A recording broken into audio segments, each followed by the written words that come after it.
little bit in my pants. All right, I'm gonna hit on the last guy you guys are gonna see tonight. I don't normally do this, but I just want to do a quick recap of the fun we've had tonight. So, Black People Day. Really? We're gonna talk. There's some brothers who want to talk to you after the show.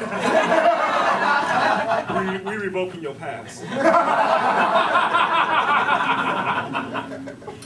Boner pills. We talked a lot about boner pills. I got nothing against that, you know. Whatever it takes to be anytime. So I'm gonna. Sammy Davis Jr. I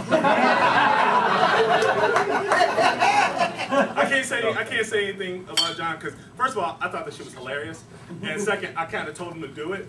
So if I say something bad to him about it, I'm like, that just makes me an asshole. So I'm not gonna do it. Juvenile pot dealer.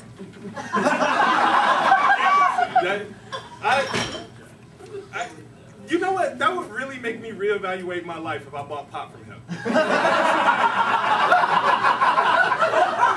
XL shit is not going okay. You're buying weed from babies.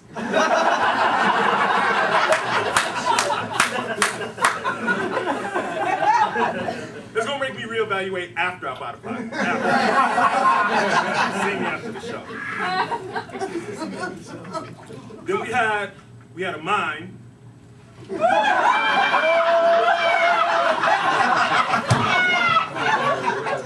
thing, in the pre-show meeting, he wouldn't shut the hell up. Really? I didn't see that coming.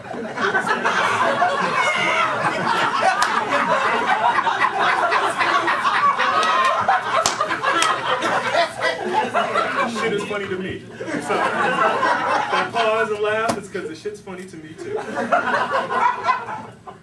And then we had a white kid rapping about Native Americans. Two things about that. All you in here tonight, if you saw on the bill that there was going to be a comedian rapping tonight, would have bet everything you had it was going to be me. Another thing. I agree with them. Indian chicks are hot, dude. Do that Pocahontas thing. All right, now you guys got to me. And, can you guys hear me? I know I have a big, kind of heavy voice, so can you guys hear me okay in the back? All right. Yeah.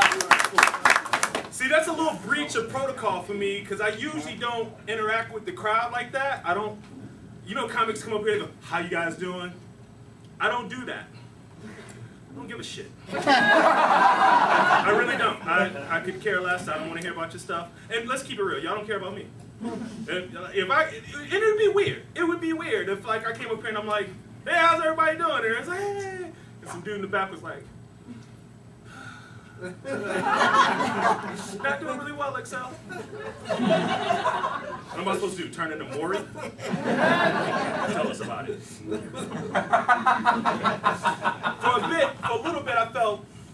a little bit, I felt some sort of way about that. I thought that maybe I was a bad person because I'm like, man, XL, you don't care about people. What's wrong with you?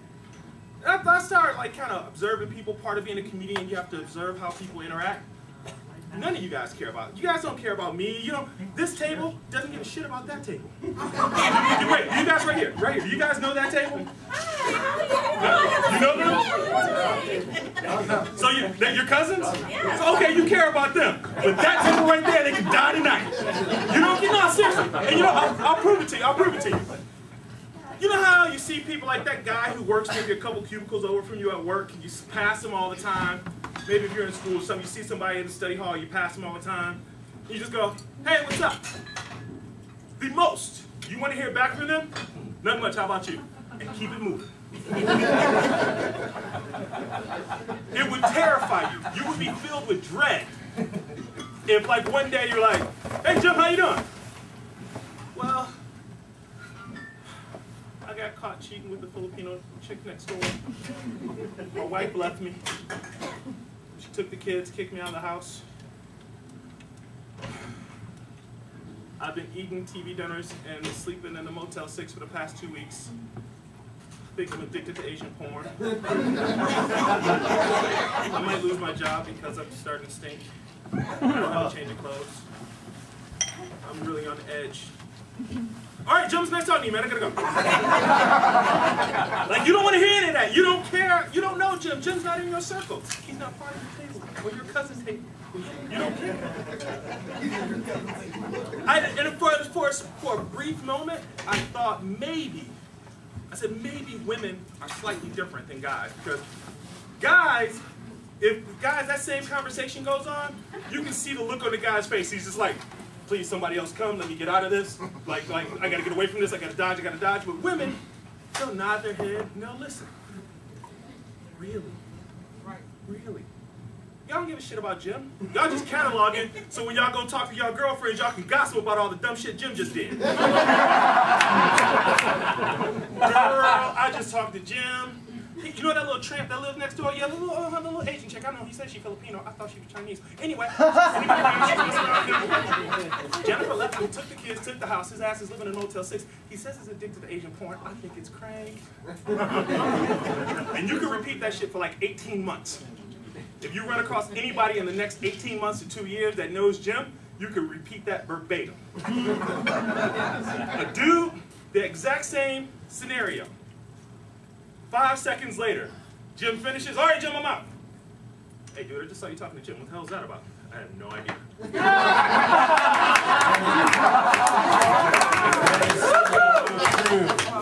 Something about he slept with his neighbor and wife left him. I wasn't paying attention. Whoa. He slept with his neighbor, the Filipino chick? She's kind of hot. Good for Jim. Get a beer. That's it. That's the entire conversation. We're done. Maybe we'd invite Jim with the beer because the Filipino chick's kind of slutty.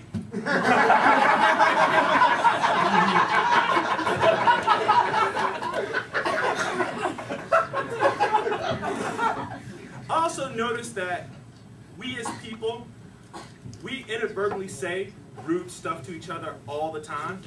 And I don't think people are like mean to be mean, but they just say stuff. I'll give you, for instance, I travel a lot, and I was going to Las Vegas with 7 of my friends. 7 of my closest friends. These are guys who I've known nearly my entire life. A couple of them don't fly, terrified of flying. And we're literally at O'Hare. We're in the bar trying to like take the edge off for him. And one of them's kind of a smart guy. He figures out, he goes, we have to fly over the Rockies. I'm like, yeah, he goes, well, XL, if the plane crashes and we survive, well, at least we can eat you and survive for like 2 weeks. And all 7 of them laughed their asses off, just like you did right now. That shit is not funny. I was like not excited about that at all. And I didn't know if I was more pissed off that they had all like just basically agreed in that moment, like they took a vote and agreed in that moment that they were going to eat me. Or I was probably more pissed off that they thought that I should be okay with it. Like, you know it's going to happen. It's going to happen. You're going down, big guy. I'm like, and they got mad because I got mad about it. Like, first of all, let's set up something. Food is never okay with being food. I've seen the Discovery Channel, food tries to get the hell away. There's not like an antelope out in the Serengeti, just like, if a cheetah would just come along today, bite me on my ass, that'd be awesome. It doesn't go down like that. Even cows at like a slaughterhouse, when they're in that long line and they're going into being marched into the slaughterhouse, and they see this huge line of dozens of cows going in the slaughterhouse, and they don't see a single cow ever coming out. Even those cows, they're like being optimistic in line. You know, I bet you there's a basement. It's probably just more space in there. It's going to be okay. I'm telling you, it's going to be okay. That place is going to be, I got good feelings. I got positive feelings about this place. Nobody's trying to be fools. I tell you what, I changed the rooms on that trip too. I was supposed to share a room with that little dude. Hell with that. You crap out at the blackjack table and can't afford the buffet, all of a sudden I start looking sexy. Yeah.